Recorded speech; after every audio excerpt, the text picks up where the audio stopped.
So I want folks to know just how you stumbled upon the idea of everybody's talking about number of wrinkles and the exact way that the mule needs to pack it. You were going by all that until you stumbled upon something that's been quite revolutionary for you. Why don't you tell us real quick about what it is you stumbled upon and why it works? well, here it is, folks. School of hard knocks is you never graduate from it, and here I am. I had a couple different good bronc riders riding with me, and we were training every day. And we were training in the mountains here behind me. We were training in my arena. We were training in the round pen. We were training in all these. All right. Now, here's the thing.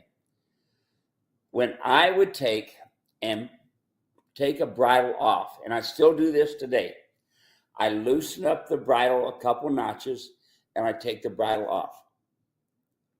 The next day or the next time I train, I put the bridle on with it loose, and then I tighten it to creating 1 wrinkle or 2 wrinkles. That's what I used to do.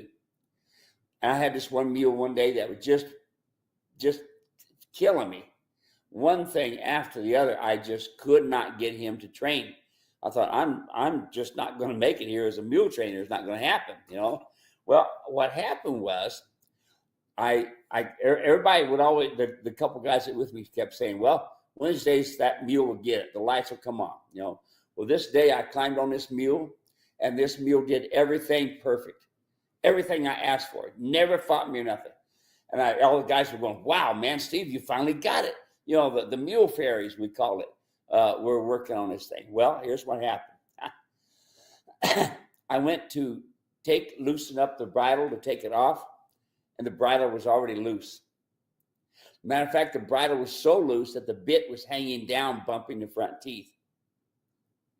And I looked at them guys. I looked at me. I said, man, I could have been killed here. I could have pulled that thing. And they all said, wait a minute, Steve, this is your best day with this mule.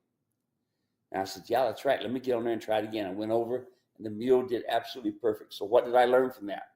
I learned to allow the mule to pack the bit. Let the bit hang down. On a John mule, it's going to hang down, and it's going to bump the on a John mule, on a Molly mule, it's going to bump the incisors, the front teeth.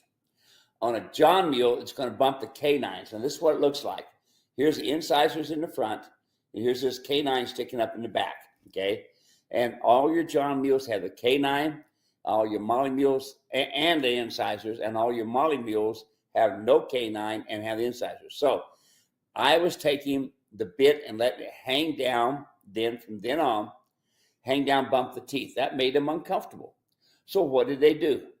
They picked up the bit and pack it. All right. Now, wait a minute. The tongue is over top of the bit. That's okay. Because here's what happens. When that tongue is over that bit is hanging down, bumping the bars of the mouth. Now what happens? Now the bars of the mouth, which are really tender, the bars of the mouth are getting beat up. So then the mule ain't stupid. Donkey sure ain't stupid. He puts his tongue underneath the bit and to protect his bars, and now the tongue is where it needs to be.